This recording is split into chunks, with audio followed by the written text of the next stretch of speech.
Okay, good morning and welcome back to Mobile Communications. Today I will mainly cover layer 3. Why? Well, I introduced already, I'm more or less complete communication systems. If you look at an LTE mobile communication system, UMTS, whatever, it can be used without any additional internet protocols. But as I also told you, inside we have a lot of the internet technology.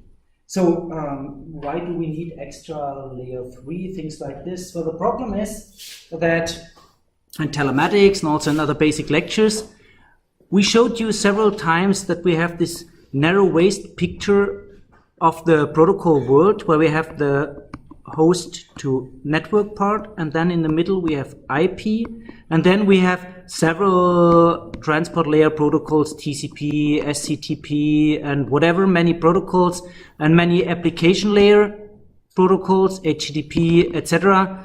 And now on top of HTTP we have many more applications. So why now an extra chapter about IP and mobility? The problem is that mobile communication systems like UMTS and LTE or systems like wireless LAN, they either do not handle layer 3 at all, like wireless LAN. Wireless LAN, they don't care what the higher layers are. Yes, they are made in a kind of a best effort way, so it's a good idea to put something like IP on top of it. And the other systems, they are complete communication systems. But what happens if you roam or perform a handover from an LTE system to your fixed Ethernet? Well, you want to use the internet or certain services, and now suddenly you move from one system to a completely different system. But it's quite obvious that you cannot reuse, or maybe you can, well, we'll see, same IP address. What happens to your sockets if you have a connection, TCP connection? What happens if you have an SSL connection, TLS, so a secured connection? Most likely they will simply break. But how can we support the roaming or migration from one system to another? And if you look at this hourglass shaped narrow waist picture where you have an IP here at the narrow waist, it's quite obvious that the basic idea is that, okay, let's change the underlying system, like mobile phone system, like a wireless LAN, but let's try to keep the IP layer. And the IP layer doesn't really guarantee anything, it's best effort, as you know, and so somehow we can handle mobility. So first of all, we'll discuss why do we need any special support, and at the same time I will explain why the support is up to now not really successful. So, and I will show you some of the solutions, some of the problems, and some of the current work, and we will also have a brief outlook into complete different network structures like real ad hoc networks. So you learned a little bit about ad hoc networking on layer 2 with wireless LAN, mesh networks. But to be honest, ad hoc networking, this rather belongs to layer 3, where we really do this inter-networking, the routing. On layer 2, yes, we can do a little bit, but as you might also know that with real IP addresses, we can do a lot more. IP addresses with prefixes, network part, host part, etc. We can do more compared to those flat MAC addresses. MAC addresses, routable, that's a problem. Okay. So why do we need some kind of mobility extensions? And I will also give you reasons why we do not need them. So, well, the main problem is that routing, as you know, is based on the destination address. So if you have a certain destination address, all the destination addresses, they have certain prefixes. In classical terms, we have the class A, B, C addresses. We don't have them anymore. We use CIDR. You can look this up in telematics. So we have a network prefix and a host part. And we use the network prefix for efficient routing in the backbone, because the routers cannot store all the IP addresses of all the attached hosts. So we use the prefix. So we always have this prefix-based routing. So, and the prefix basically determines everything down to a physical subnet. So here at the university we have 3 class B addresses. So all the routers in the world, they only have to store the prefix, 3 prefixes for class B addresses, and they know then their path towards the university. They do not have to store the individual subnets and all these things. But what happens, I mean, if you, for example, take your computer from this department to biology, chemistry, whatever, it's quite obvious that you need a so-called topological correct address, an address that fits into the addressing scheme of biology or chemistry. And they have a different subnet compared to math and computer science. So if you go with your laptop from computer science to biology, well, you need a different IP address. Okay, so to have a topologically correct address, the alternative would be, okay, you keep your IP address, but then you have to tell all the routers, well, all the packets for computer science, they go this direction, but not the packets for this student, because this student is right now in biology. This is way too complex and completely destroys this efficiency we get by using only prefixes.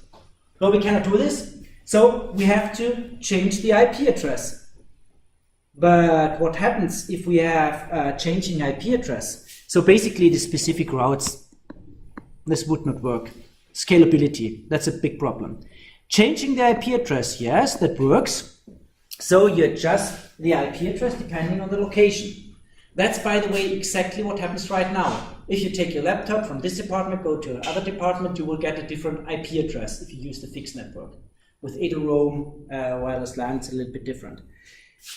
So, different IP address, what happens? Well, all the connections break. Because, well, we usually we use the socket or socket pairs. So socket pair, and the socket pair is defined by source port, destination port, and source address and destination address. And so if you change now the address, you do not have the same connection anymore, especially if you have encrypted connections. You cannot simply change the address, because this would be precisely a man-in-the-middle attack. So changing address is not really an option, but that's exactly what happens right now. So you cannot continue using a connection, especially an encrypted connection, while changing the subnet, so changing the IP address. That simply doesn't work. So changing the IP address is not really an option, but this is exactly what's done today. So, but why can you use your computer here and there and here and there? Because typically you always get a new IP address. Your TCP connections will not survive this, but your applications today, they try to hide this. So the applications try to hide it in a way that as soon as they notice, oh, the connection is broken, so let's try to contact a server again.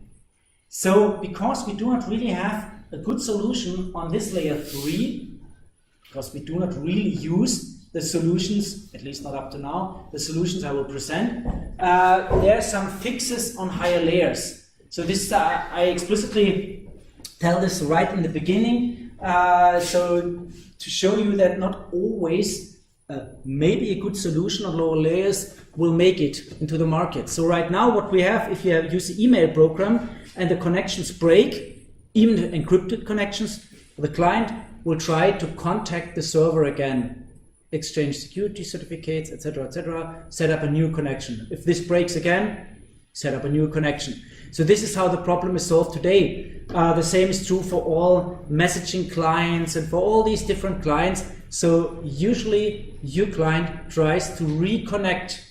The server cannot reconnect because the server doesn't know where you are, but the client, as soon as you have a new IP address, you try to solve the problem on the application layer. The problem there is that basically each application has to solve the problem. Email, messaging, web, whatever software you run on the client has to solve this issue of, whoa, IP address changed, now I have to fix it by reconnecting to a server. And here, mobile IP is an approach that tries to solve the mobility problem on layer 3, where really all routing and network problems belong to. So right now we have the situation that because we have no accepted solution on layer 3, like mobile IP, all the clients try to solve this on application layer somehow. And this is what you notice with your email client. As soon as you reconnect to a different network, well, the client tries to set up a new connection, which works. Why? Because 99% of your time you're consuming something. Now imagine what happens if you are a server, if you try to offer something. Other devices have to be able to reach you. And what happens if you have an ever-changing IP address? Difficult. DNS doesn't really scale, it's not fast enough. So we will find some situations where you might really need a solution on layer 3.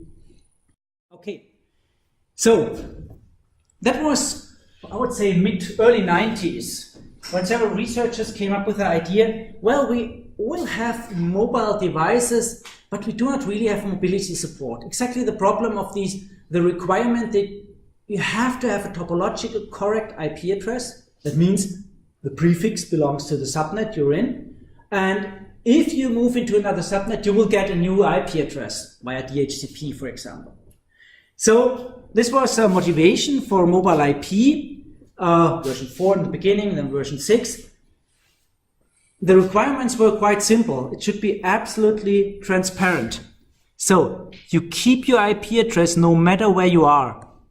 So you keep your IP address and you can continue your communication. No matter if you change your access to the network, if it's a fixed network, a wireless network, or whatever. So that's quite important. Then should be compatible. So use the same layer 2 protocols as IP. No change in routers, no change in applications, no change in any of the other protocols, because otherwise it's very complicated to push through a new protocol. So, and also mobile systems should be able to talk to fixed systems and vice versa. A little bit of security, yes, some authentication of registration messages, but there's no more security to mobile IP compared to IP. There's no security in IP, so why should there be any real security in mobile IP? If you want to have security in IP, you always need add-ons, not in the original protocol.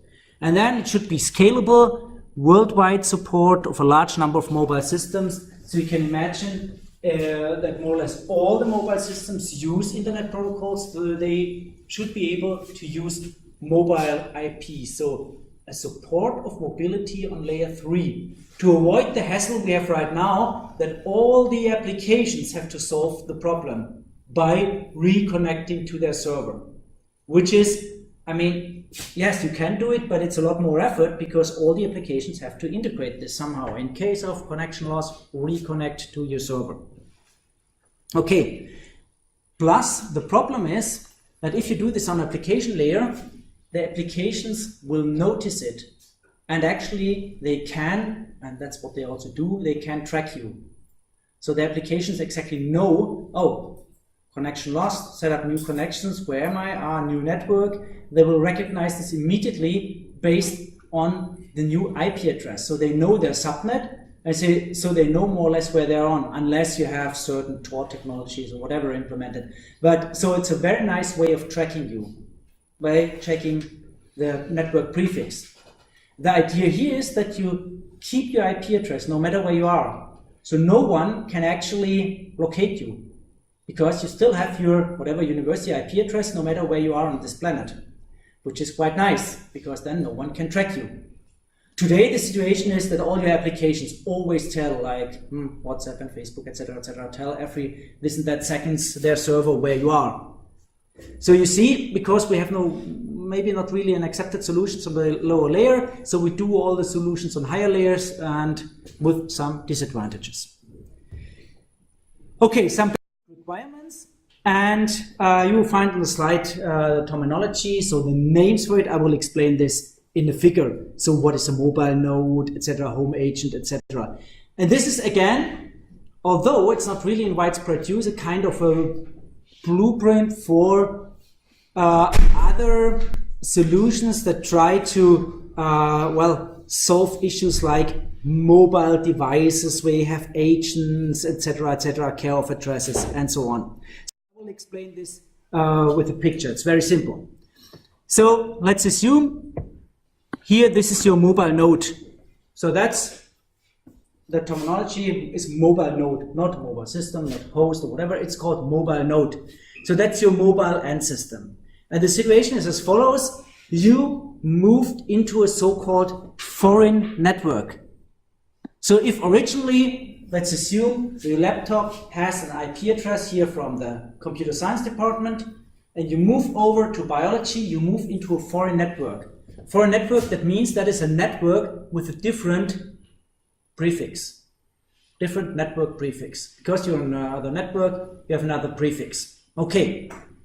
So, and just remark, Ethereum wireless network here is handled a different way because here we use private IP addresses. We have a large address space and private IP addresses, so that's different. So that's handled on a different layer. But let's assume you just unplug your device, fixed Ethernet, and you replug it in biology. Then you're in a foreign network. Okay, now the situation is as follows, that a so-called correspondent node, here on the lower left-hand side, wants to send something to you, and the whole process should be transparent. Transparent, that means no one should actually notice if you're in your home network, that's the network where your IP address belongs to, when we look at the prefix, or if you're in whatever foreign network. So what happens? So basically you send a packet with a certain destination address, and the destination address is exactly the destination address of your mobile node, because the correspondent node does not know that you are right now in a foreign network, and it should not know. So it should be transparent. So what happens? Sends it out, the internet, many routers, and sooner or later the packet will reach your home network, because the internet does not know anything about your mobility. That's the idea. No one should see that you're somewhere else. So, because otherwise, you can simply, look up the IP address of a computer, then you know roughly where the computer is. As I said, unless you use special technologies. So now the packet reaches the home network, and in the home network, which is the physical home network for the mobile node, there's a piece of software called the home agent. And the home agent can be, for example, on a router. Piece of software on a router, can be on any other device, that doesn't matter. And the home agent now is the one that knows in which subnet the mobile node currently is. So what does the home agent do? Well, the home agent creates a tunnel, in this example, to a foreign agent. Creates a tunnel and redirects all the packets through the tunnel towards the foreign network. How? I will show you. Then the basic idea then is, assuming here that the tunnel ends at the foreign agent, the foreign agent will take the original packet and then send the original packet to the mobile node. Why does this work? Because, this is the assumption here, after the router we only have a switch network. Switch networks, they don't care about IP addresses. Yes, it's a topological wrong IP address the mobile node has, but it's switched, so we can simply forward it on layer 2. Switches do not look into layer 3. It's a topological wrong address, and the big advantage is it's fully transparent for the mobile node. The mobile node will simply receive an IP packet and will not notice anything from being in a foreign network, because the foreign agent handles everything. So that's the very basic idea, is that no one, not the correspondent node and not the mobile node, should notice anything from being in other networks, and home agent and foreign agent are special pieces of software that handle this forwarding of the packets through a tunnel, and that's the idea. So shown this now, and with some more details, basically you have first step that the Internet doesn't know anything about mobility and simply forwards the packet toward the home agent. You can compare this with whatever. You moved from your parents to Berlin, yeah? In the last slide, you described that server, for example, sends data to a mobile device. Yeah. But this still doesn't allow to provide, so to say, servers in a via mobile connection. Well, so the question is, can the mobile node also provide services? Yes. Well, you have a fixed IP address. So the IP address here is fixed. Yeah, well, but for example, in current implementations in mobile networks, this is a private IP address. Yeah, absolutely right. But now you're mixing complete different concepts. Yes, in current public mobile networks like LTE, etc. networks, most of the providers only offer private IP addresses. And private IP addresses, they block all these efforts of offering services. So in most of the public mobile networks, you cannot offer any services. But that's due to the fact they use NAT and private IP addresses. That has nothing to do with a mobile IP, whatever system. There are some operators offering global IP addresses. So you can also have your mobile phone with a global IP address, but then be aware of all attacks and everything. And then you could do this. So this scheme has nothing to do with the problem that we cannot really do it with normal contracts because we have private IP addresses. Absolutely right. So this is on layer 3, assuming that you have global routable IP addresses. Otherwise, it doesn't work. You're absolutely right. With private IP addresses, this will not work. This only works with global IP addresses. But if you have now a global IP address, like you can have, for example, from T-Mobile, and then you could offer services, because then all the clients in the world can contact you knowing your IP address. Well, DNS maps the request onto an IP address. But if you have an ever-changing IP address, what can you do? You cannot update DNS fast enough. That's impossible. DNS takes sometimes days before it's updated. So you can have something like dynamic DNS, yes, but this is also not really efficient. DDNS is used, for example, for your DSL router that gets a new IP address every night, maybe at 2 o'clock in the morning, you get a new IP address. And then if you offer services, like, for example, you want to access your camera at home, but you have a new IP address every day, it's a problem, because how to contact your camera? This is why you then, in your DSL router, can enter a dynamic DNS service, and then you simply use the URL. And the URL is then resolved onto the appropriate IP address by using this redirection. But this approach is not fast enough and does not really scale. So if you have billions of mobile devices, that redirection doesn't scale. Yeah? Why? Why? DNS is never made for this kind of fast updates. If you think of every 24 hours compared to you move through different systems. Just think of next generation mobile communication system where you have wireless LAN, then for 10 seconds an LTE, then for the next 30 seconds this wireless LAN, then you move into this coffee shop, then you enter a station, then you do this, then you do that. So every minute, every 30 seconds you have a different connection. That's a complete different thing with billions of devices compared to maybe millions, but only the DSL routers every 24 hours. So one thing is a scalability issue. In principle, you could do many things, but also DNS, the protocol, has never been made for this kind of fast changing things, because you have to think of that with DNS, all the clients that contact you, they also have a cache, and the cache is valid for a certain time. So you have to invalidate the cache, because otherwise they still try to look up your server using the wrong IP address. So it's simply not fast enough.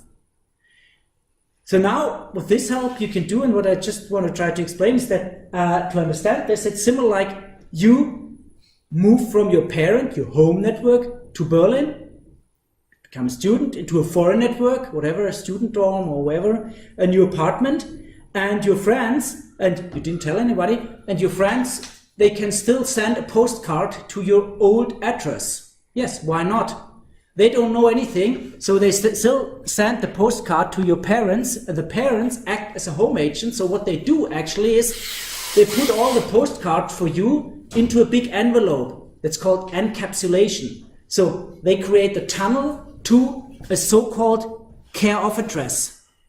And the care-of address is, for example, the address of your landlord or of the student dorm or whatever, and there a friendly person decapsulates, so puts out the postcards of the packet and hands you the original postcards. So that means you do not even notice that you now live in Berlin instead of Hamburg, because you still get your postcards with your old Hamburg address. That's the basic idea here of mobile IP. And that's what happens here. So the home agent takes care of all the incoming packets, encapsulates them, thereby creating a tunnel, and the tunnel ends at the care-of address. And the care-of address is here located at the foreign agent. The care-of address could also be located directly at the mobile node, but then the mobile node notices by using this extra piece of software, oh, I'm at the end point of a tunnel. So, but by having the care-of address at the foreign agent, basically the mobile node does not need any change in its software. That was the basic idea. So we are in the early 90s, so no change in the software. That was the idea. Okay, so I'm ignoring all the problems right now. That was the first basic step, developing mobile IP. The way back is very simple.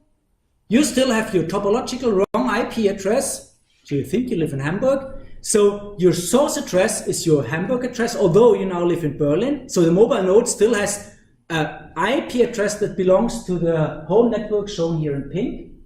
And so for yellow, a complete wrong address, but that's a source address. And in the original open internet, no one cares about the source address because all routers operate on the destination address. So the way back is quite simple because you use the real IP address, destination address of the correspondent node, but you use your topological wrong source address. No one cares. In an original internet today, this won't work. I will explain in a second. And that's it. So altogether, it's a very simple scheme, and we have something that is called triangular routing. So that's the term, triangular routing. Why? First, from correspondent node to home agent, from home agent via foreign agent to mobile node, and back to the correspondent node. So that's the packet flow in the ideal case. So that's called triangular routing. And if the correspondent node is also mobile somewhere, we do this twice, triangular routing. And this completely hides the current location. So the correspondent node does not see anything from the current location. This is not efficient. That's a complete different story. Think of someone from Germany and Japan, they meet on Hawaii on a conference. What happens? The guy from Germany sends something from his laptop to the other one from Japan. The packets have to go from Hawaii to the home agent in Japan, from Japan to his colleague maybe, sitting right beside him. And the answer then goes from this laptop to Germany and back to Hawaii. Although they sit close by each other, maybe in the same room. So yes, this works, but not really efficient. But it's a very general solution. We will see the optimizations in a second. So that's the basic idea. Triangular routing is the term. So not very efficient, but transparent. That was one of the goals. The mobile node will not notice anything, the correspondent node will not notice anything. The only thing you need is additional software in the home agent and, in this example, in the foreign agent. So that's all you need. This, by the way, this part of additional software has been more or less integrated with IPv6. So the foreign agent functionality is now integrated into all devices using IPv6. Okay, but that's the basic idea. Great. So how do you do this? Well, Oh, yeah. Could you re-explain all the topological wrong addresses? Which one is that? The topological wrong address is if you have an IP address that does not match the prefix of your network. So all the networks have a network prefix, see telematics, so they have the first this and that bits are the network part, and then we have the host part. So maybe the first 19 bits are the network part, and then we have the host part. But if you are from a different network, your device, and you want to keep the IP address, and you enter a new subnet, you will have a topological wrong address. That means you will have a complete different network part and host part that does not really fit into the addressing scheme of the subnet you're right now in, because all subnets have different prefixes. And all the routing in the internet is based on prefixes and not on IP addresses, only on the prefix, because otherwise the system doesn't scale. So backbone routers already today, they have to handle 300,000-400,000 prefixes, which is quite a lot. So if you want to know more, look up in telematics the routing chapter, because this is exactly so the problem we have here is that if we cannot simply keep our old address, and what is done today is that via DHCP you will get automatically a new IP address. Well, this solves the problem if you act as a client only, but not if you really want to act as a server, for example. If you want to offer certain services, then it will not work. Because if you change your IP address, how should someone on this planet reach you? How? You will not find the computer. It's impossible. So when the mobile node sends its response, which IP address does it use as the sender address? The question is, which source address does the mobile node use? The topological wrong address. Okay. So the mobile node, so in the original solution, the mobile node does not notice anything.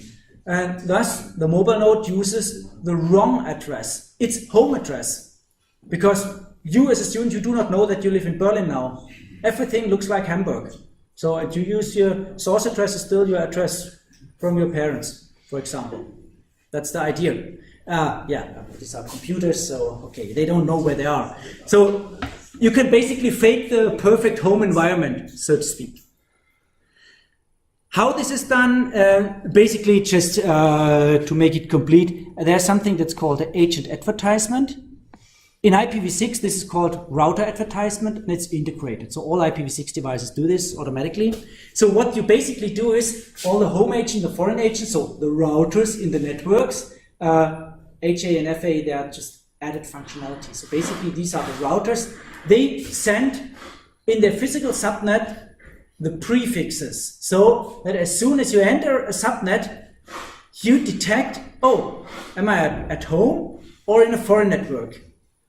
So, and basically, that's one of the solutions is that the mobile node checks the prefix, matches the prefix against its own address, and sees, oh, that's a different prefix, so I'm not at home. Or checks the prefix, matches, oh, it fits, perfect, I'm at home. So that's very simple to detect if I'm at home or not, because the routers periodically advertise the network prefix. So, and for IPv6, this prefix is needed to set up basically the addresses. So, and also in the advertisements, we see the care of address. So, you will get the advertisement tells you, oh, this is a prefix. I see, oh, that's a foreign network. And the advertisement tells you, and now please tell mommy or daddy at home, this is the care of address. And that's the basic idea that you say, okay, it seems like I'm in a foreign network. Oh, this is the care of address. So I will send home a message with, hi parents, I'm somewhere else, and this is the care of address. This is how you can reach me. That's the basic idea. And then the home agent knows after that which care of address to use. Technically, that's the tunnel endpoint. And the home agent encapsulates the packets, puts it into the tunnel, and the tunnel endpoint is the care of address. So that's the idea.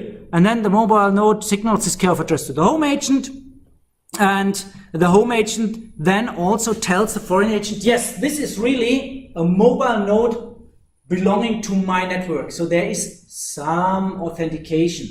So if I claim that I belong to a certain network, and I tell via the foreign agent, the home agent, this is my new location, my new care of address, then the home agent checks, this really is one of my mobile nodes, and then answers so that the foreign agent sees, okay, this is really a valid mobile node of this home network. But if home agent and mobile node want to attack the foreign network, no protection against this. There's no authentication whatsoever. This is, by the way, also a reason why no company will allow systems like mobile IP to operate in their network, because then some whatever guest computer can claim I belong to this and that, and you only need a nice home agent on the other side confirming yes, that's and then you can do whatever you want. So okay, but we start in the early 90s. That's the ideal world. So that's one of the ideas, and if you're completely new, your home agent can advertise the IP addresses, things like this. But the basic idea is that home agents are responsible for mobile nodes over a longer time, and the routers do not have to adjust the routing entries depending on your location, because this will not scale. This is really not feasible that these things really scale. So basically, what you do is that you say, okay, I belong to a home network and this remains for longer time, so that the routers know these are the prefixes, etc. for the home network, and usually nothing changes. I mean, we do not change our class B addresses here on the campus, etc. So that remains stable for a long time, which is quite nice. And this remains stable independent of your care of address. So no matter where you are right now, basically it stays the same. So it is in some parts comparable to your phone number of your mobile phone. The phone number stays the same, and you have a HLR that actually stores the current mapping onto which location area, which MSC is responsible for your mobile phone. So you see, it's a similar solution. It's way more complex if you look in the mobile phone systems compared to this, but you see the solution is similar. You have a home agent, you have a home location register. And the foreign agent is kind of a temporary storage, similar to a MSC plus VLR.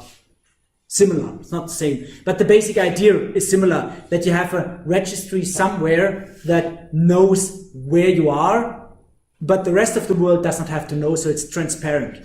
So you keep your phone number. No matter if you move to another operator, if you are in another country, etc., no one will notice. That's a similar idea. So you see, it's comparable. It's not technically not the same. This is way simpler, way simpler. So encapsulation, that's just something to look up.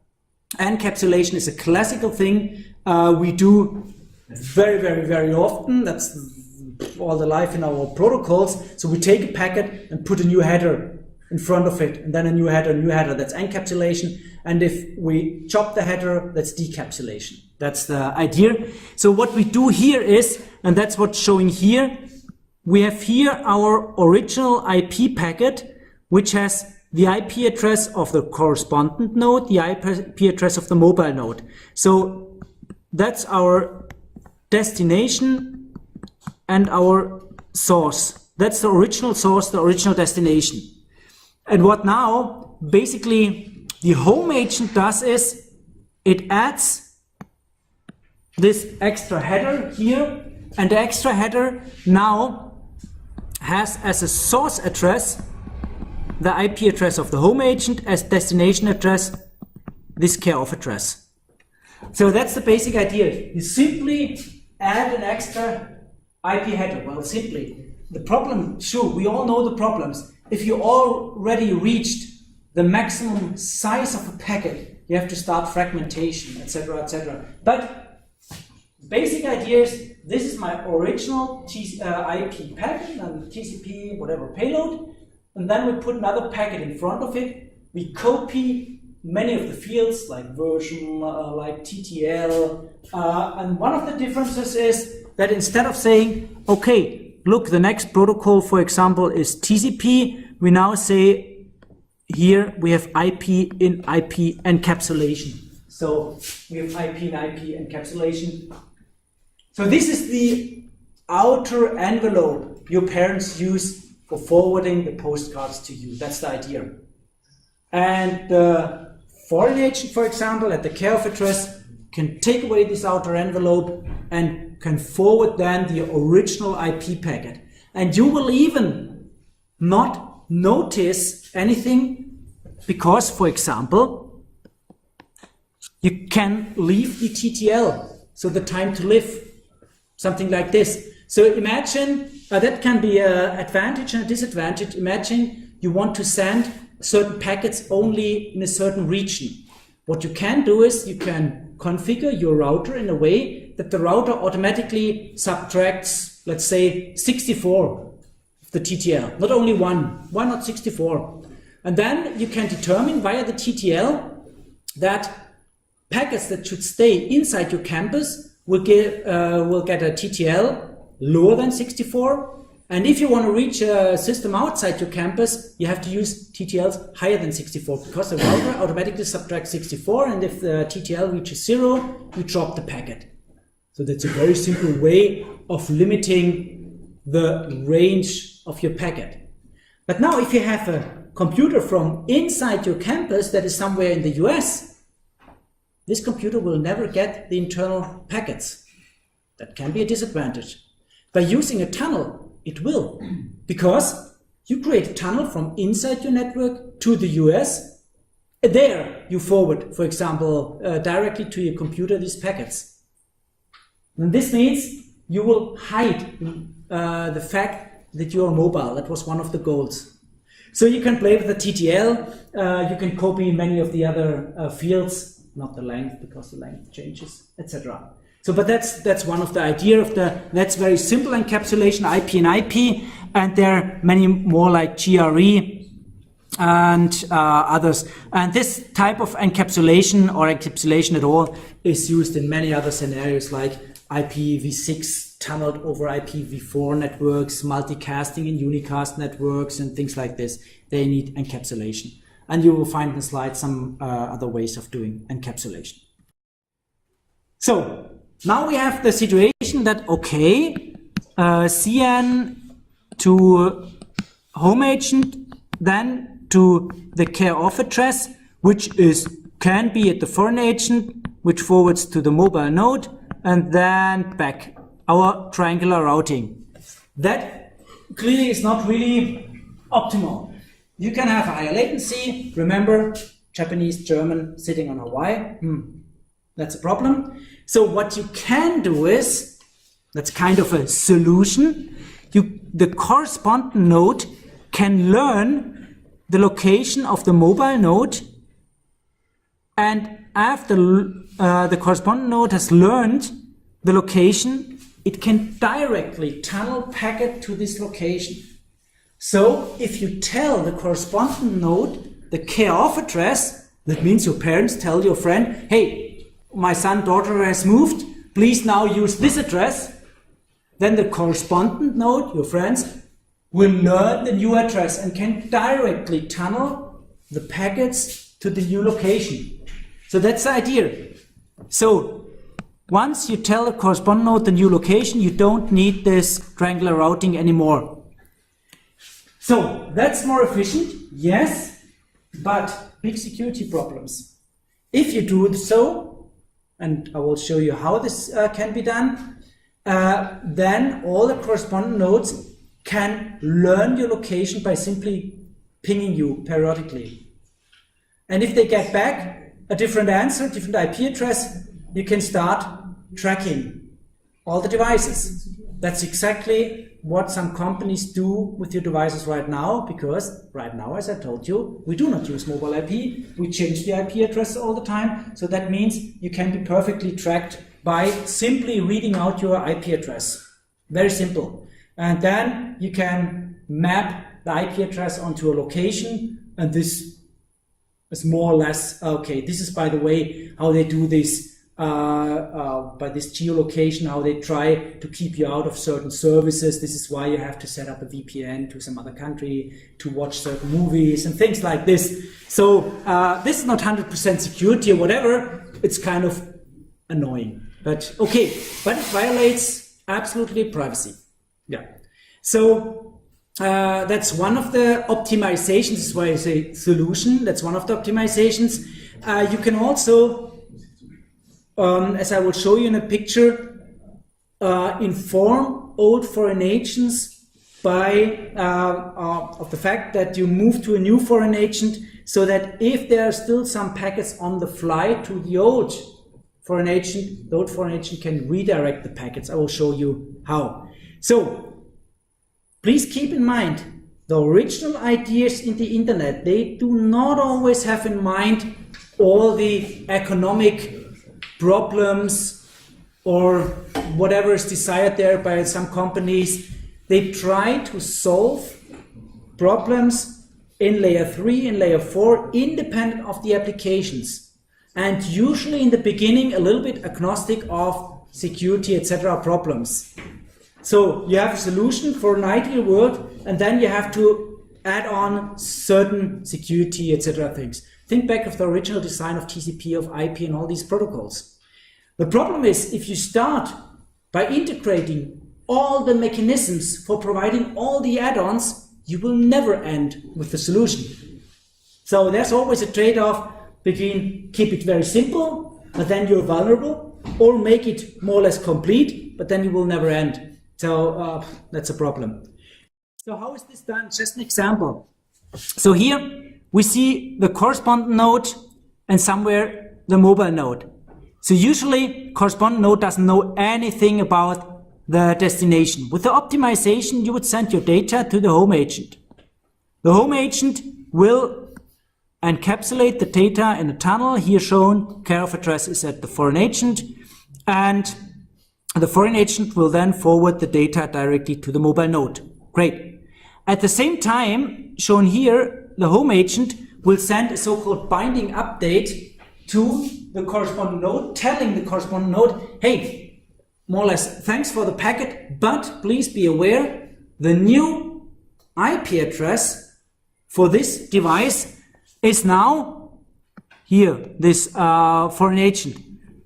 Corresponding node acknowledges this, and from that point on, the corresponding node will send the packets directly to this care of address, and then a foreign agent will forward the packets to the mobile node.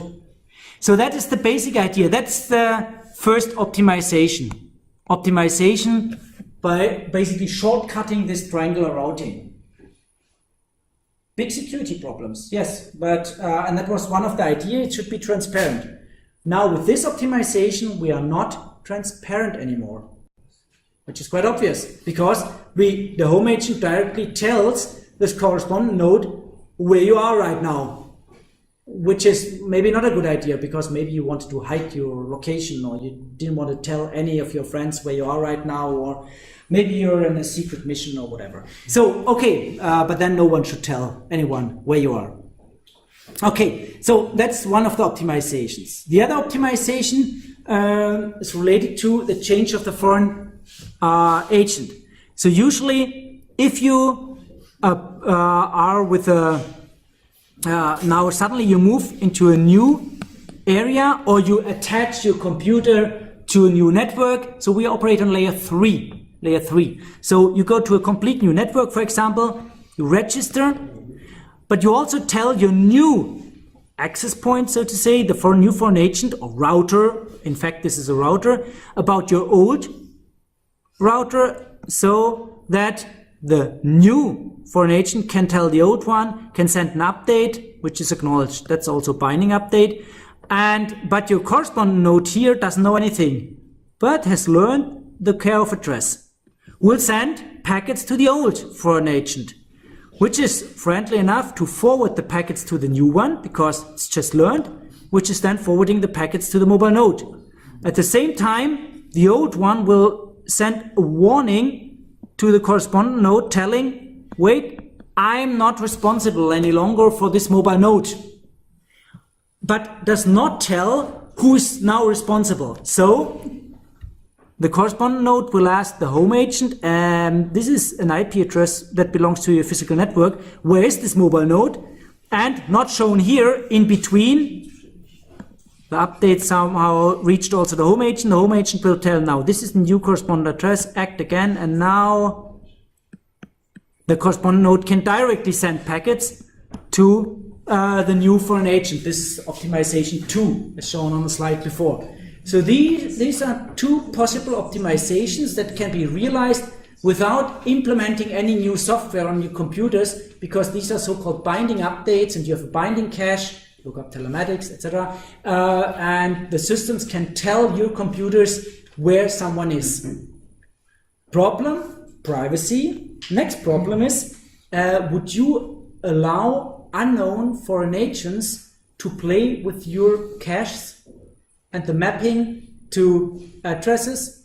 Because if you allow arbitrary computers to change the so-called bindings, so the mappings of addresses to other addresses, so you could influence easily the routing. You could easily redirect all the traffic from your computer to the big computer of some secret service, which then forwards some of your packets to the destination after scanning or things like this.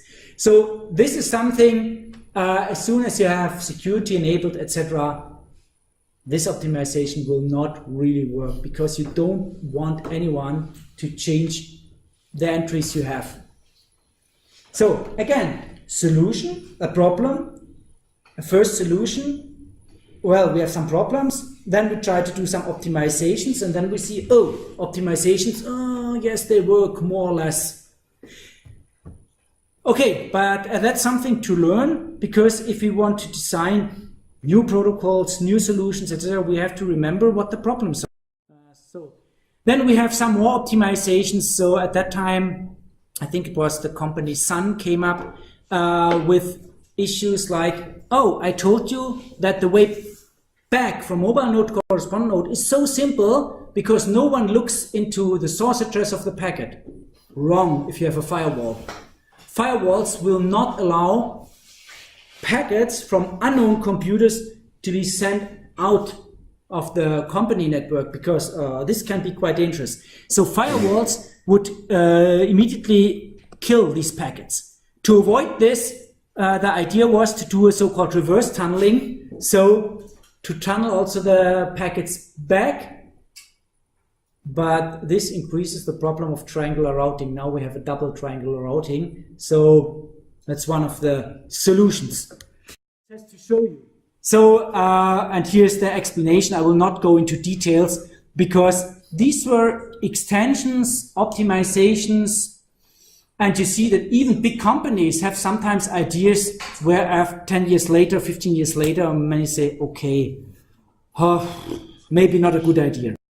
So, that was all in the 90s, and then, as I told you in telematics, that also in the 90s IPv6 came up, and although mobile IP has been developed for IPv4, IPv6 simplifies a lot. So, all these things like registration with networks, which has been an extra component for an agent with v4, we now have integrated. So IPv6 has all these router advertisements, which is an agent advertisement, integrated. Authentication of registration is included. The care of address, you can use something that's called the auto-configuration, maybe via DHCP version 6, like I explained in telematics. That's one of the candidates for auto-configuration of addresses. So this auto-configuration is integrated. Now we don't need extra software, so all routers can perform these functions. So there are some more features, path optimization, etc., that are now integrated in IPv6. That does not mean that IPv6 solved any of the security issues. Not at all.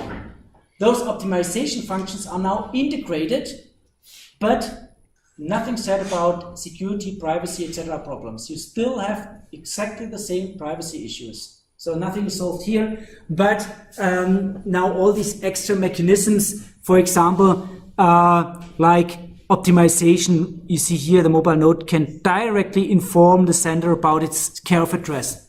This automatic path optimization is integrated, so all IPv6 nodes can have this integrated automatically. Hey, even easier to track you, because all your IPv6 devices will automatically tell all the senders, yes, thanks for your packet, now you can reach me using this and that address. So using IPv6, well, this is still ongoing debate. Everyone says, oh, great, IPv6, but due to the fact that we have so many global addresses, it can be way easier to even more precisely follow you. Right now, this is all handled on the application layers. So all the WhatsApps and whatever, they do this job. So yeah, there are always pros and cons for all these things, like how you do this optimization. And this is all basically the ideas were born with this kind of an ideal internet in the background.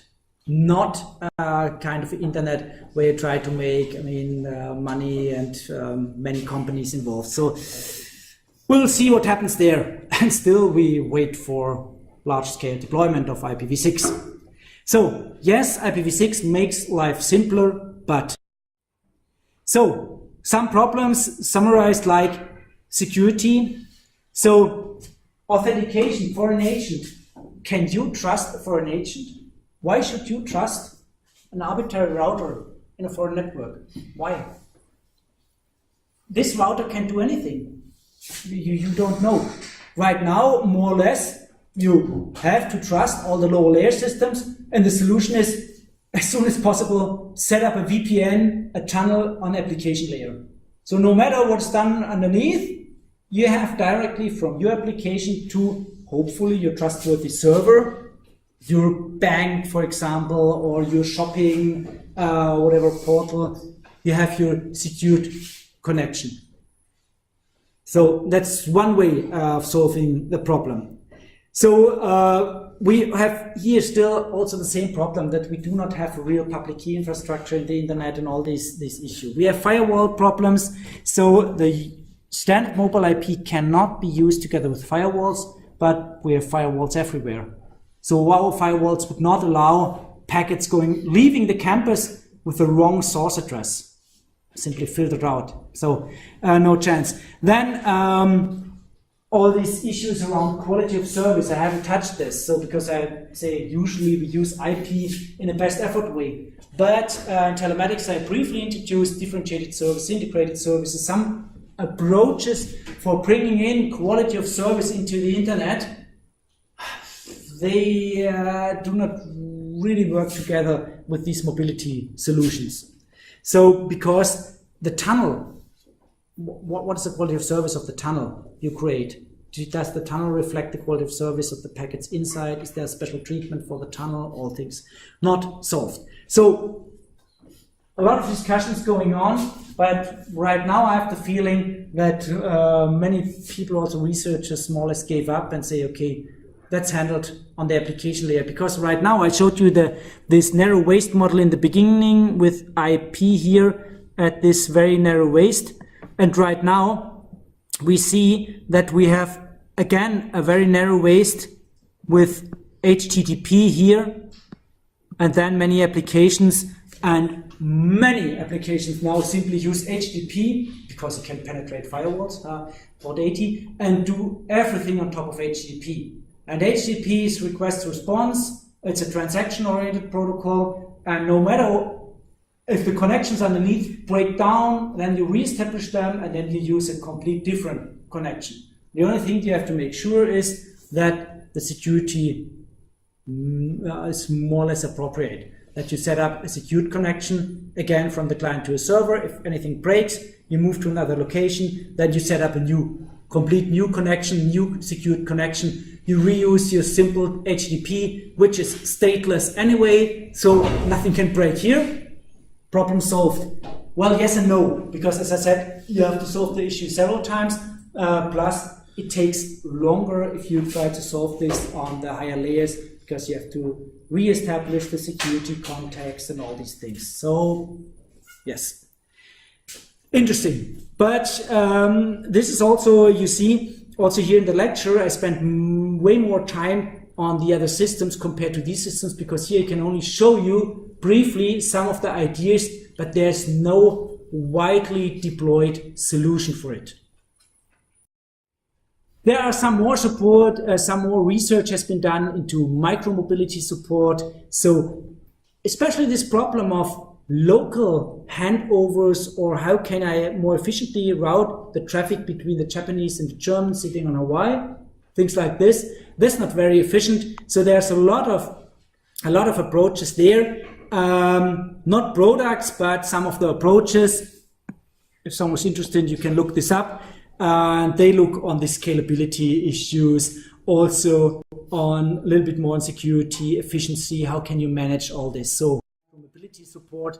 And one thing is, someone is interested, I will not go into details, hierarchical mobile IP. So basically what you do is you have your large scale mobility scheme, and then your more campus scale or local scale mobility system. So you redo a similar architecture in a local scale where you have local care of addresses, and you say, okay, you have a regional, and that's the change here is visible in the home agent. But if you move from computer science to chemistry, so from CS to chemistry, then no one on this world will notice it, because you still have the same care of address for the campus here, but you change a local care of address. That's just very, very roughly the idea, but at least it's a standard in the internet. So yes, there are some approaches to handle this, but deployment, well, we don't know. So that was, I would say, 15 years ago, something like this. So roughly 5-6 years after mobile IP came out. So there are some more advantages and some problems. So the newer developments are more or less all related around the fact that up to now we always use the IP address as an identification of the end system. That's what I always tell you. IP address identifies a node. But at the same time, the IP address also identifies a location. Because based on the prefix of the IP address, we do the routing. And roughly, I would say 10 years ago, some approaches came out that say we should separate identification and localization, because these are two functions. So identification is a unique address needed to identify the device. And this unique address should remain the same no matter where you are. That's needed for the end-to-end connections. Think of sockets. But for routing, we need a kind of identifier for the localization. But that can change. That's the idea. So that's a complete alternative to mobile IP. So the idea is to insert a new protocol layer. Always difficult. A new protocol layer that says we stay with the IP addresses, but only for routing. So we do not have to change anything in our infrastructure. The routers stay the same. Backbone routers, all the architecture stays the same. And this IP address has to change. You will get a new IP address using DHCP. Each time you move to a new subnet, you will get a new IP address. Yes, but the identification of the device, this is where we use a so-called host identity tag. And that's used for the TCP connection.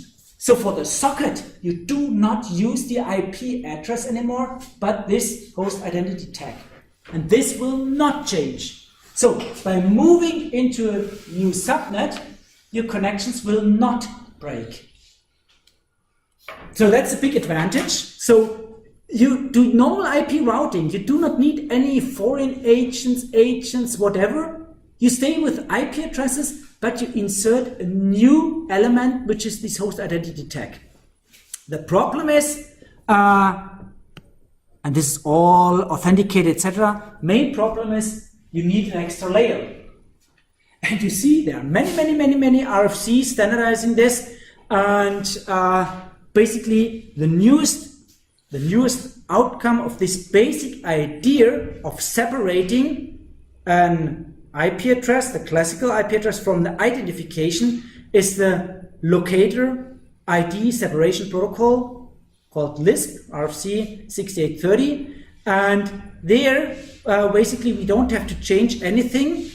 And the changes basically are inside the network, because many thought, well, changing the end systems might be a problem. Although we see this, I mean, it's more or less simple to come up with a new protocol if you're big enough as a company, so it's no problem for Google to basically integrate new protocols on the devices. So, okay, that's just something that now with this protocol, so that's basically the same idea, but now a new system that says, okay, we have a routing locator, that's something like the IP address used for routing, and an endpoint identifier, that's basically the IP address used for identification of the endpoint. So also this idea of splitting up the function of routing and the function of identification. And the problem right now we have with the classical internet is that we use our IP address, the single IP address, for both, for routing and for identification of the end system,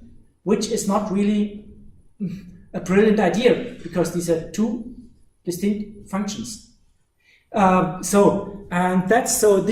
are just pointers for you. So what is the current status of this mobility support on layer 3? So it's this, that there was a lot of research effort put into this splitting into this location identifier and node end system identifier. And once you've split this, no matter if you do it with an extra layer or if you support this inside the network, so if you're interested in this, these are the pointers.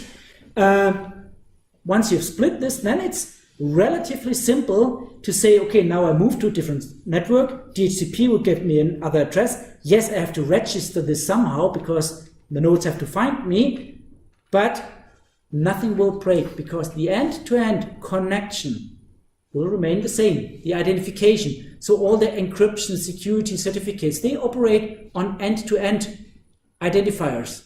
They do not care if you have different IP addresses. That's the basic, roughly the basic idea.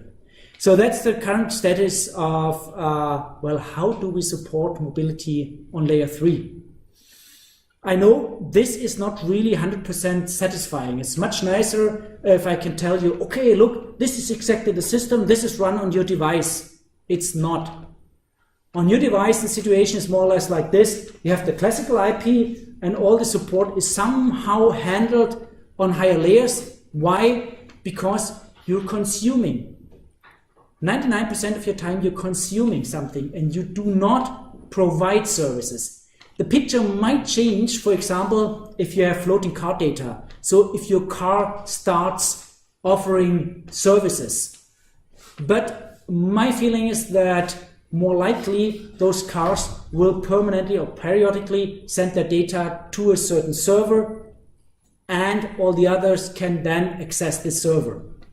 So we most likely will not have this pure internet-based system where you say, okay, this is the car and the car is independent of any other companies and servers and whatever, and the car can now offer the road temperature to other cars and other cars can basically get this information from this server. This would be the pure internet solution. I doubt that this will be the real solution. There will be more likely solutions like having companies offering this service and the companies will collect the information. But so that's the situation on layer 3. Not satisfying, but that's it. Yeah. Would the extra layer be below or above? Well, basically this extra layer will be between the IP layer and the TCP layer.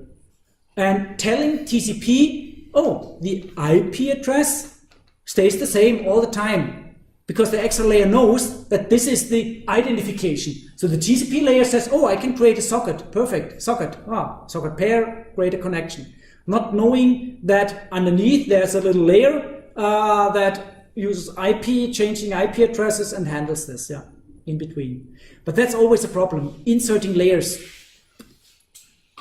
So Would that mean hardware? No, software, no, simply add-on in the operating systems.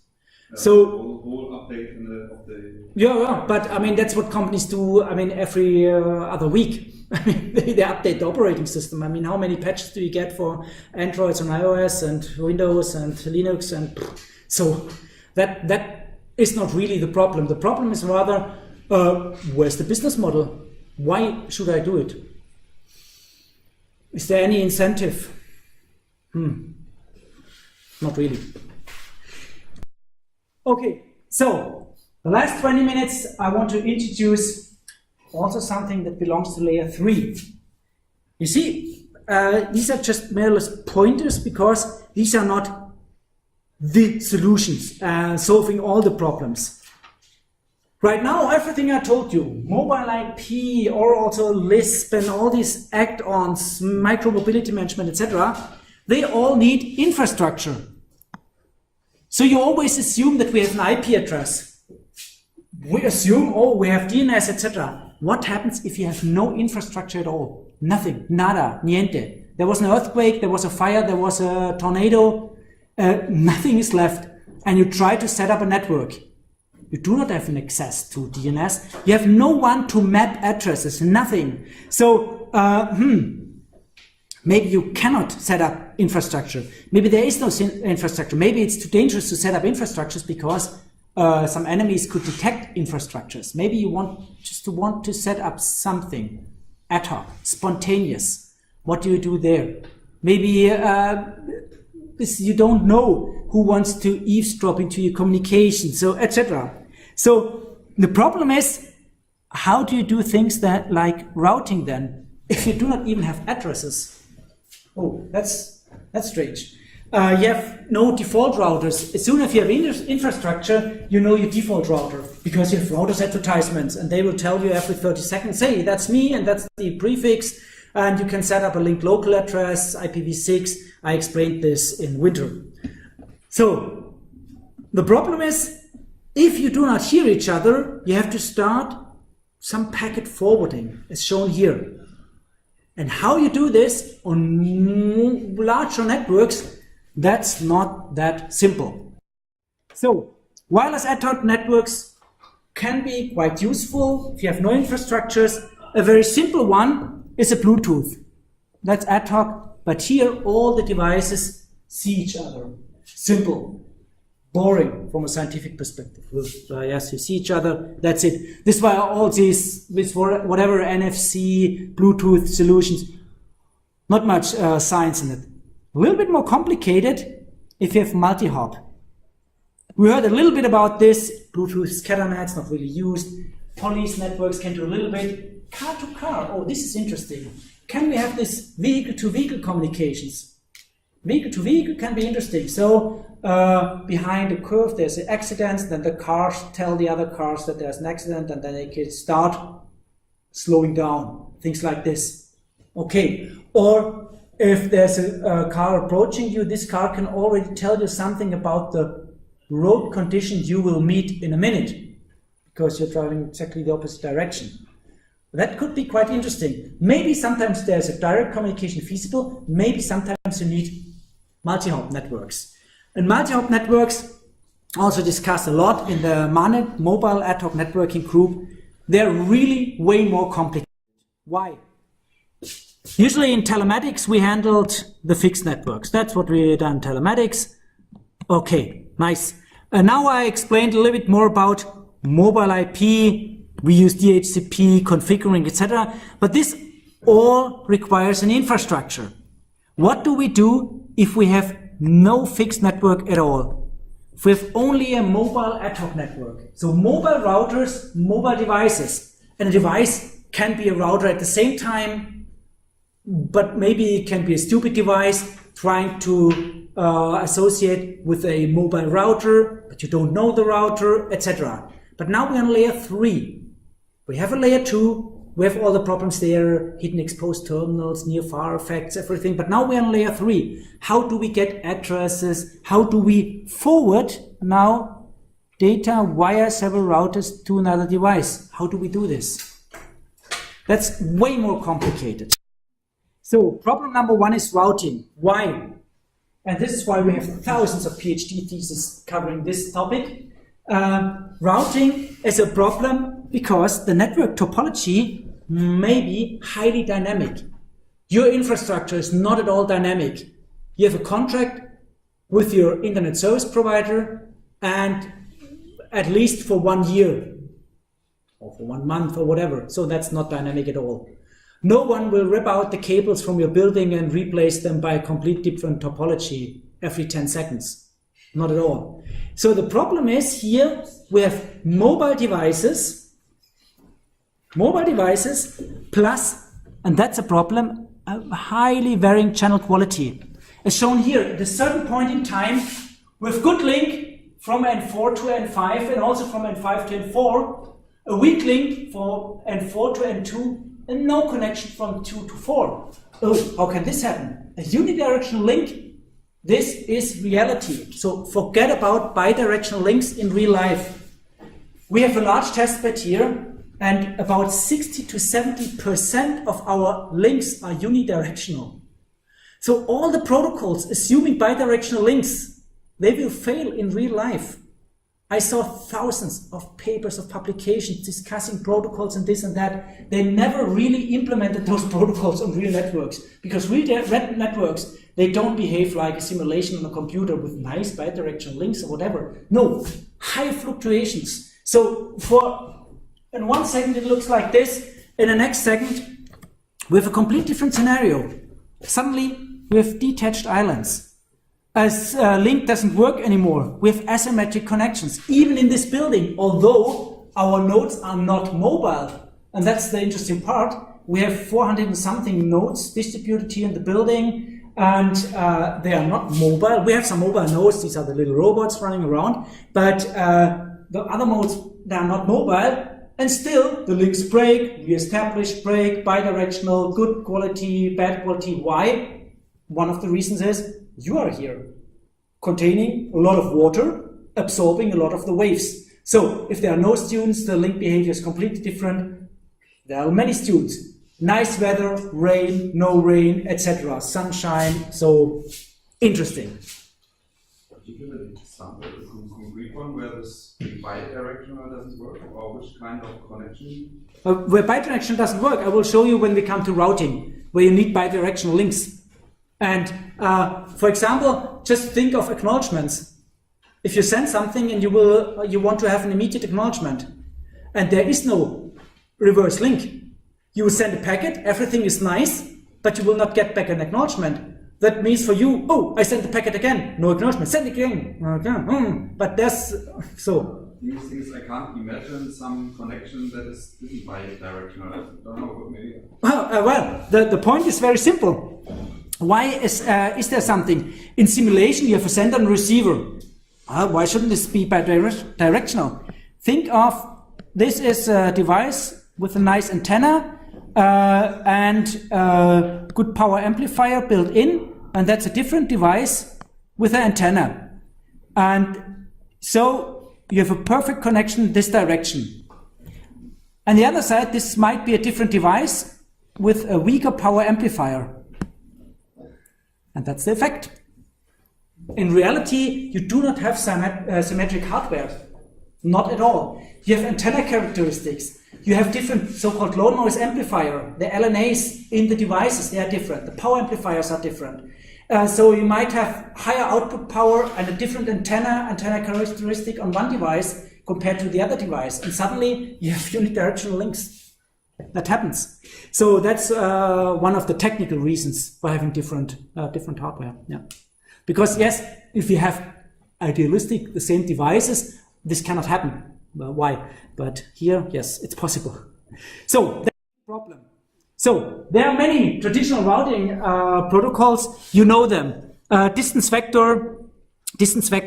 I covered this with the RIP protocol, for example, this periodic exchange of messages, routing information protocol. Link state, we covered this OSPF.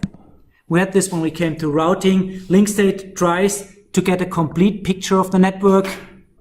Oh, how do we get a complete picture of the network if the complete picture changes every 5 seconds because you're mobile or you have fluctuating links. This doesn't really happen in the fixed internet. Well, still there we have thousands of updating messages per minute, but in a highly mobile network, think of a car-to-car network. How do you want to get a complete picture for routing? Cars passing by. How should this work? Or distance vector, what is the shortest path to another car? You try to find this out, and then the answer comes back, oh, the car passed by. So that doesn't work. So the problem was already known many years ago. So 1973, we already had a packet radio network by the ARPA. So ARPA, the Advanced Research Project Agency, already discussing how can we set up a mobile ad hoc network. So how do we solve the routing problems? And one solution is always, if we don't know anything, flooding. Flooding always works. Yes, I mean, if you flood a network, the packets will reach the receiver sooner or later, if possible at all. So flooding is always a limited flooding, and the sad fact is that this is the only solution today if the network is highly mobile or has higher number of participants. So to state this in the very beginning, we cannot handle, let's say, more than 100 really mobile nodes with higher mobility. All the routing solutions, they simply fail if you're really mobile. So by the way, this is one of the research topics we have in my group, is exactly these kind of routing algorithms, etc. And we also contributed to some of the internet standards there. So what can we do? It's the big topic, and we have many, I would say more than 500 different proposals. And the simplest proposal is always, as I said, flooding. The problem for all classical approaches is convergence, too slow convergence. Convergence means how long does it take before you have a complete picture, for example, of your network. It works in OSPF for a campus because we have a dozen routers, then we try to get the complete picture. After some minutes we have the complete picture. Fine. And this complete picture remains for 3-4 months. And then we might have a failure. That's it. So, slow conversions, large overhead, exchanging a lot of routing information, wireless, battery-operated devices, exchanging a lot of information, not a good idea. High dynamic network, low bandwidth, low computing power. We cannot store thousands of routing entries in a table on these small devices with 3, 4, 5K RAM. Doesn't work. Plus, we might have different metrics for routing. Metrics for routing, in the classical networks we had number of hops. That's very typical. Or load, something like this. Here, loss rate might be very interesting because we have wireless links. Interference, so we have interference-based routing. So we try to avoid interference. So I know this is the shortest path, but I want to send 2 packets. So maybe this packet goes on the left side of the network, on the other on the right side, to avoid interference. If we send both packets on paths close by, we will have a lot of interference. Oh, that doesn't happen on fiber optics. Or lifetime of the network, time of connectivity. So that's very important for networks, is how long can we keep the network together before it breaks apart. And breaking apart means, so maybe sometimes you have some nodes where a lot of traffic passes through, and then you drain the battery quite fast. And if this node fails, the network breaks apart. Oh, that's one of the problems. So, complete different goals for routing. So, and the traditional routing algorithms, they simply do not work. So, periodic updates, that's what we have on routers. They need energy, that's a problem. Limited bandwidth, asymmetric links. So you cannot assume I can reach this destination via 2 hops, then this destination can also reach me via 2 hops. No, maybe for the next 30 seconds, but then maybe not. We don't know. So maybe it's stable, maybe it's not that stable. So we simply do not know. So What you should remember is we cannot use traditional routing algorithms, and some of the facts are shown here. So what can we do? So I will explain one simple routing scheme for mobile ad hoc networks that is a little bit older on purpose, because the newer ones, we're also working on OSPF version 2 or some other newer versions. They are a little bit more complicated. So one of the idea is DSR, that's a classic routing scheme. We split routing into discovering a path and maintaining a path. So the point is we only discover a path if it's needed. That is a so-called reactive protocol. So DSR is reactive. That means we react upon a request. So if we have no path, we need one, then we try to discover. And we maintain a path, while the path is in use, we try to make sure that we can continuously use it. No periodic updates. There are also so-called proactive protocols. They proactively establish paths. So as soon as you have to send something, you know the path. With reactive protocols, well, we first have to find a path, then we can send something. So what is the basic idea is, well, for discovery of the path, we first broadcast the packet.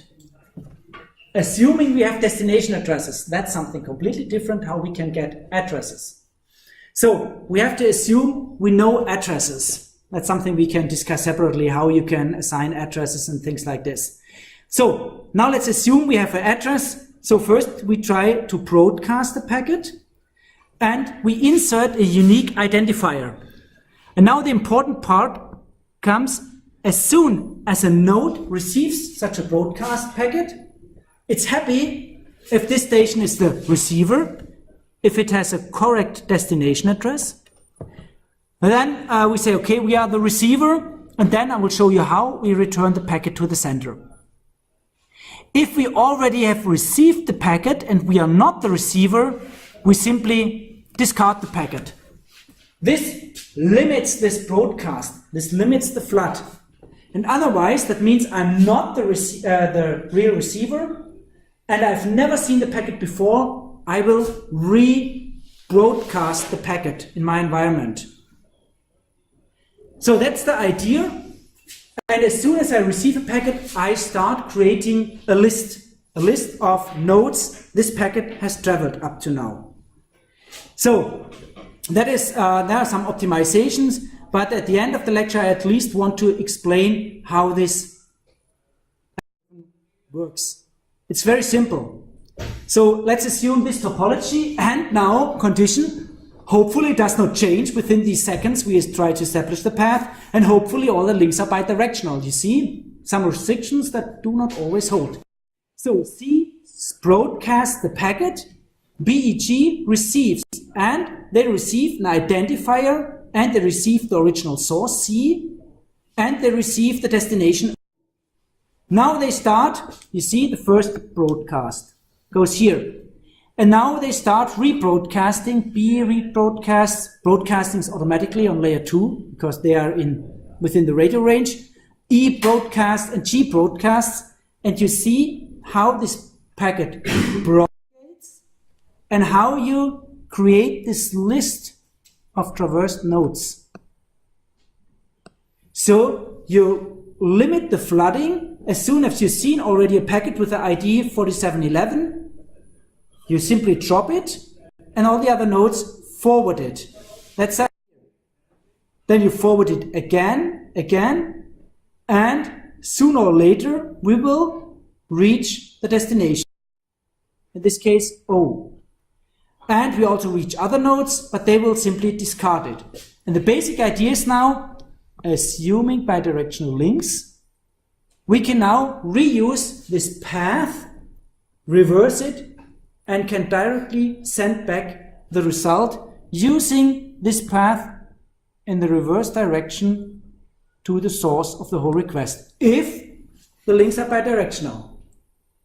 The problem is, if the links are not bidirectional, you have to do exactly the same the other way around to find a path to C. And maybe the path to C is not as shown like here, but maybe the path to C is now like this.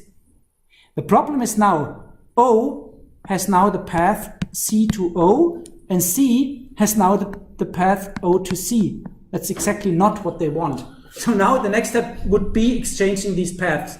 But so the end of the story is DSR assumes more or less bidirectional links, otherwise it doesn't work.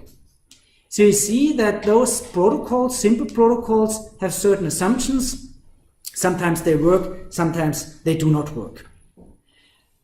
Okay, so that was the first basic introduction into this ad hoc networking. And the next time I will wrap up layer 3 and I will point out some issues on layer 4, because there it's quite similar. We have some problems, some partial solutions, but in the end, TCP is so dominant that we only fine-tune it, but we do not really dare to replace it completely, although there are some other protocols that could replace TCP. And I will point out a little bit outlook, what is there to come, and answer all the questions related to the exam, which is then in the last week of the lecture, Wednesday, this room, etc.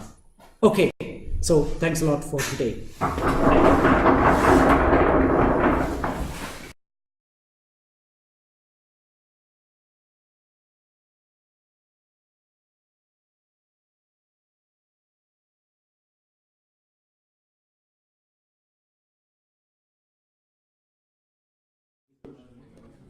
Okay, so good morning and welcome back to our last lecture in mobile communications. Next week we'll have the exam, same time, same room. And in this last lecture, I want to wrap up layer 3 and tell you a little bit about layer 4. There's not that much to say, and give you a little bit of an outlook. So last time I showed you, well, layer 3 mobile IP, that's nice if you have an infrastructure. There are some optimizations, there are some issues with privacy, security, efficiency, micromobility and all these things. And then we entered the area of, well, ad hoc networks where we have no infrastructure at all. And I gave you a brief introduction into one of the main topics, which is routing, how to find a path through all these ad hoc connected nodes. And one of the biggest problems was definitely, well, if I do not know anything about the network, well, the only thing I can do is some kind of a flooding. So at least a little bit of a flooding of packets that try to identify a path. Maybe they collect some information and then they try to set up a path. With the big problem, what happens if we have, for example, unidirectional links? No bidirectional links, how do we find a way back, etc. And I gave you a short example, dynamic source routing. I also mentioned that in ad hoc networks, wireless ad hoc networks, we have other issues to consider. And one is, and this example here, the interference. As soon as we send packets, in this example, using the blue and the red path through this ad hoc network, we create a lot of interference, indicated here by these yellow arrows. So that means if two packets travel along two distinct paths, but using nodes that are close to each other, we might create this interference. So using the shortest paths from source 2 to destination 2 and from source 1 to some destination 1, the shortest paths might not be the best paths if we look at, in this case, the interference. So maybe it's much better to use a longer path, or in this case, two longer paths. Well, one is not really longer, the same number of hops, but the low one is definitely longer, one more hop. But then maybe we do not create interference. So there's this idea of interference-based routing. Things that never happen in fixed networks. I mean, I have my wire and that's it. And if someone else sends a packet, so I don't care. Interference-based routing. So let's just, I want just to show you there are some more parameters we have to consider. And there's things like least interference routing, or what is a probability function of successful transmission and interference, etc., etc. What is the probability of jamming other transmissions, etc. So we can consider more parameters compared to only, well, minimum number of hops or the current load on a certain path. That's what we consider when we look at OSPF or BGP, where we also take certain routing policies into account. And here suddenly we can take into account the energy level of a node. So what is the level of energy that's left on the battery, for example? Interference, these things. And the result of all of this is, in the end, we have hundreds of ad hoc routing protocols. As I already said, many PhD theses. So there's one family, it's a so-called proactive protocols. Proactive, that means, well, we already try to establish paths, many paths from sources to destinations, independent of if really a node wants to send something. The other family, the reactive protocols, well, they only set up a path if really someone wants to send data. And there's one candidate in the proactive family. There are many candidates. One promising candidate, the optimized link state routing protocol, OLSR, and the current candidate is OLSR version 2. And from our group, we also contributed to this standard. There are some other reactive protocols, AODV, an older one, DSR, the one I showed you, DIMO, so on-demand ad hoc routing protocols. And as you can see, some of them end up in a standard, some don't. And overall, we see that there's not the optimum routing protocol, and most of these protocols, they fail if you have, let's say, very rough number, more than 100 nodes. More or less none of them survives. We have problems, so we have problems also with unidirectional links. Unidirectional links, we really have some problems, and we have problems if we have higher mobility.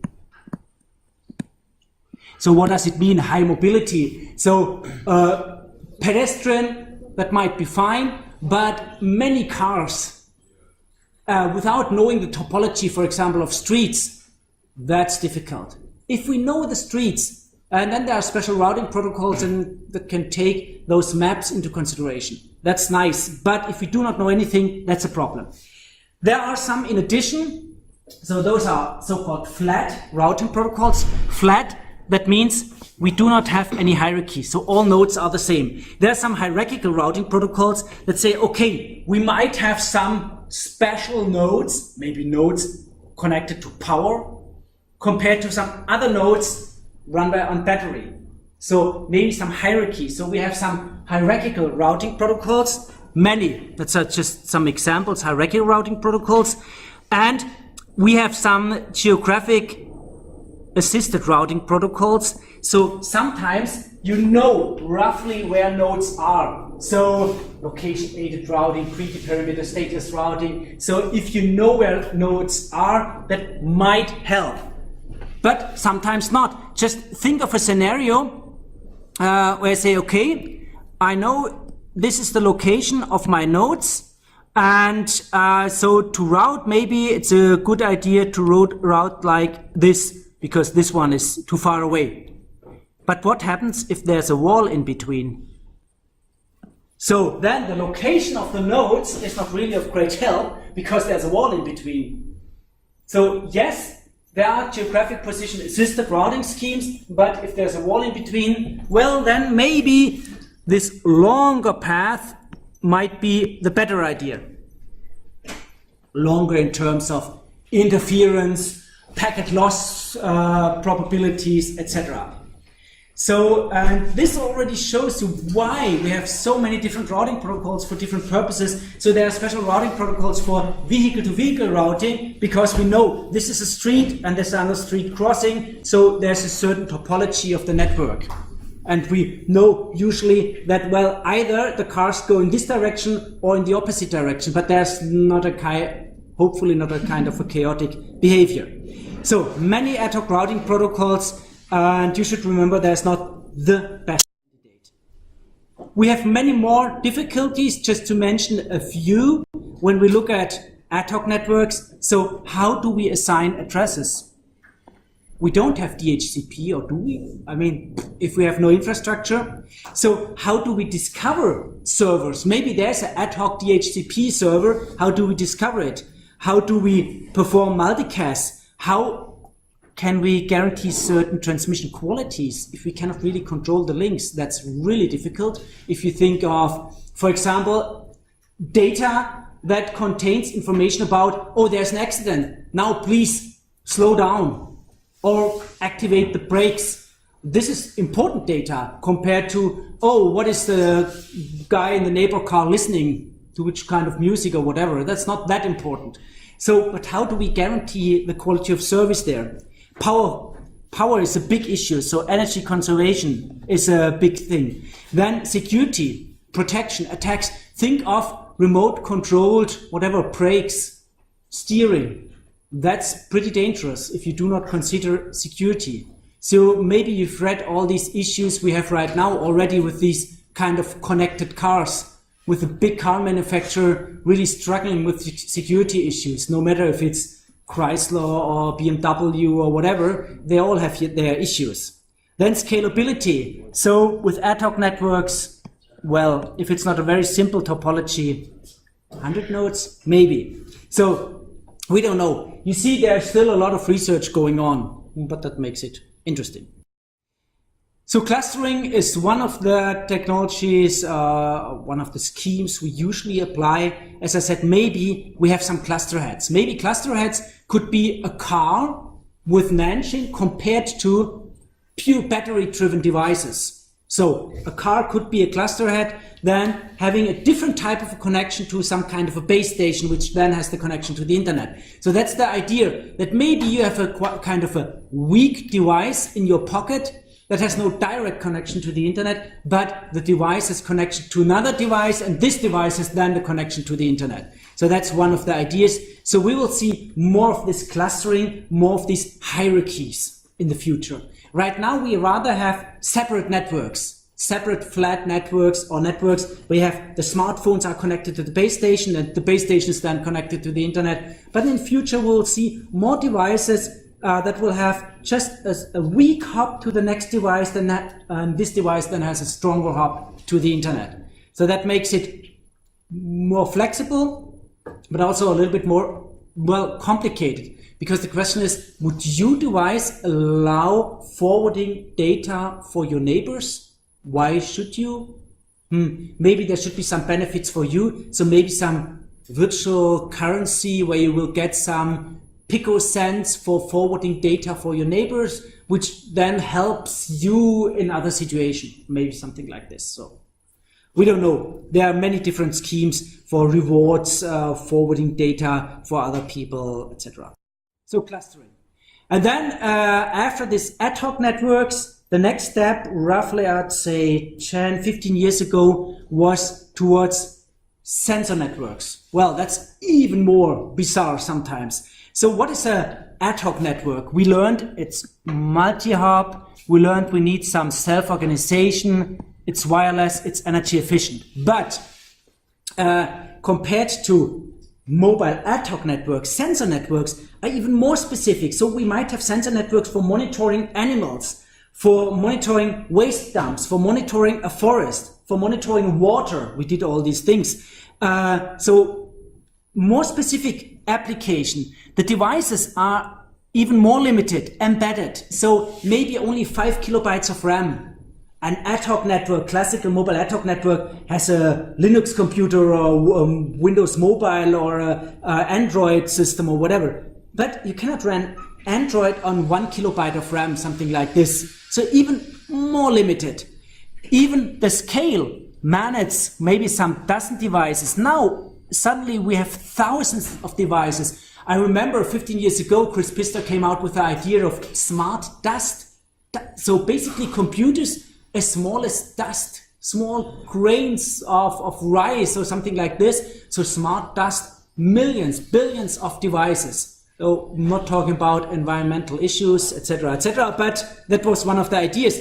And also the basic paradigm is different. So in mobile ad hoc networks, maybe your smartphone is important or your laptop. In sensor networks, the individual nodes, we don't care. We don't care because they might cost a cent, 2 cents, 10 cents, $1. Well, who cares? So that's a little bit the difference. And this is just to show you that's one of the focus we have in our working group since 10, 15 years. Sensor networks.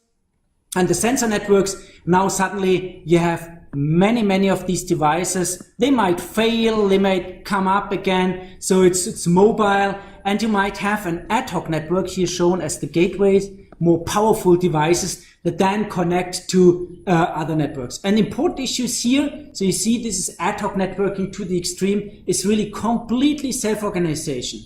We cannot configure nodes. If you have 1 million of nodes, do you want to configure addresses, DHCP, for 1 million of mobile nodes? That doesn't scale. So those nodes are very simple, very low cost.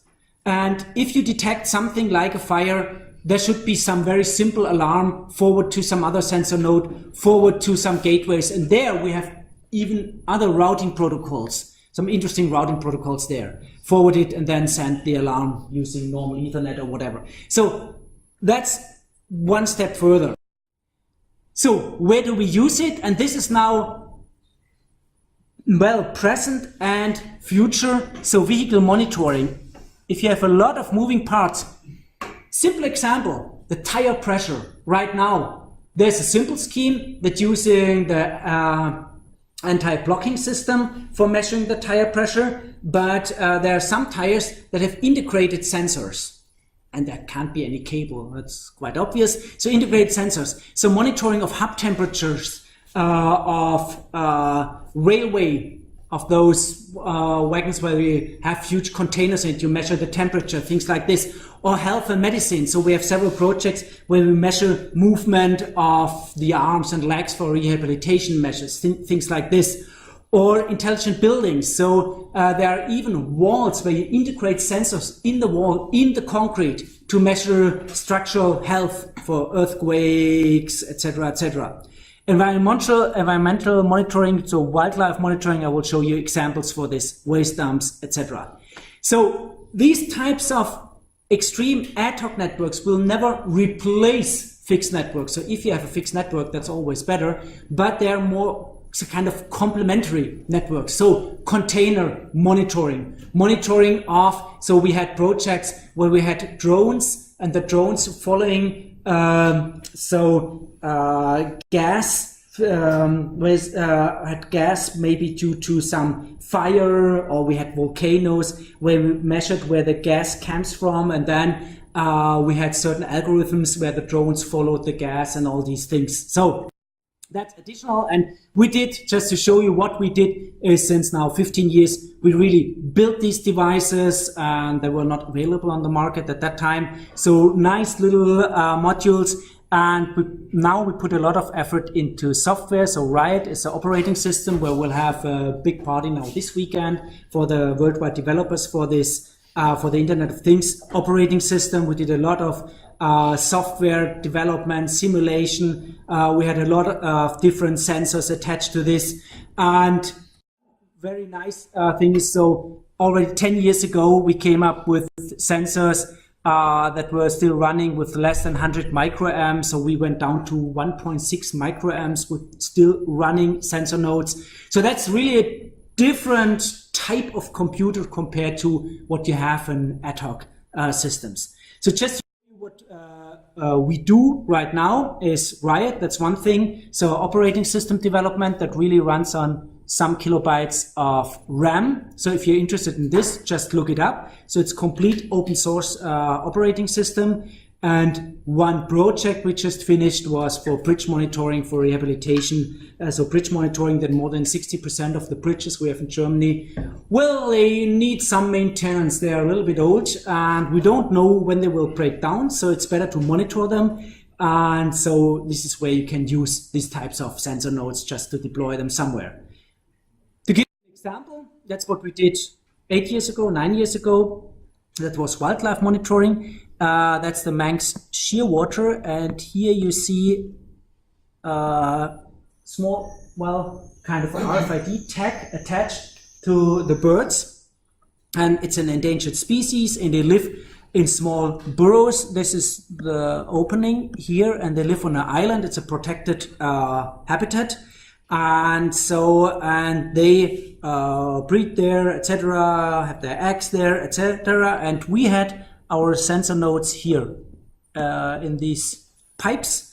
And so we monitored them completely. We got not only temperature, humidity, but also the weight of the birds. So we knew exactly the weight of the birds when they entered the burrow, when they leave the burrow, how they feed their kids, and etc., etc.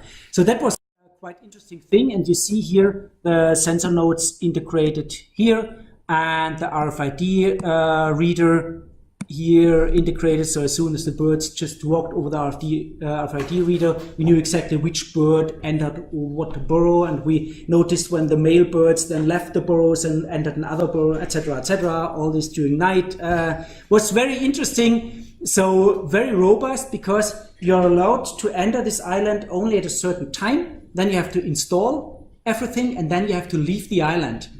And then only the biologists could monitor the birds, but you are not allowed to come close to the birds. Otherwise, you would disturb them. Endangered species. Though computer science destroys birds, that's not a good idea. So this means you have to leave everything alone for several months. So no update, no nothing, but only the monitoring. So that was a quite interesting experience for sensor networks. So you see many. Also something we did with the burning firefighters. That's something we will now redo with much better hardware. That's a project we started 10 years ago, is the precise 3D localization of firefighters. So no matter where you are, we want to localize the firefighters 3-dimensional without infrastructure. If you enter a building, you have no floor plan for older buildings. You don't know where you are. You don't know, you have fire, you have water, smoke, and this is not the nice lab environment for ad hoc devices. So the links, they break down, they come up again, and you want to do 3D localization. And that's where we have several PhD theses. And now we are down to some centimeters of precision without any infrastructure. So not that you know the infrastructure, no infrastructure at all, and we do a lot of this trilateration between different nodes, and that's a quite interesting project. So we will continue this now with the help of multicopters, etc., laser scanners, and so on. So that's quite interesting. So that's a really extreme example, and we tested this with real fire, 800 degrees air temperature, and interesting. So the casing of the sensor nodes is quite important. Otherwise, your computer simply burns. Okay, and that was done with the burning firefighters. And they're one of the world's biggest fire brigade. You see, well, more than 300,000 incidents per year. That's quite a lot. Okay, that's extreme. So this is just to show you that, okay, one thing is to design protocols and to implement them and to test them in the lab. And then it's nice to have it in a test bed, huge test bed, and then you go out and then you really try this, and then it's a different thing. So you cannot come up with, oh, I have a nice app on an iPhone, and then you see a firefighter, a lot of water and foam with the gloves, and then try to enter something on a smartphone, forget it. So that's a different world, but it's quite interesting to see IT at work there. And this is a real challenge for layer 3 routing. So does this really work when you have a lot of fire and mobile firefighters, etc.?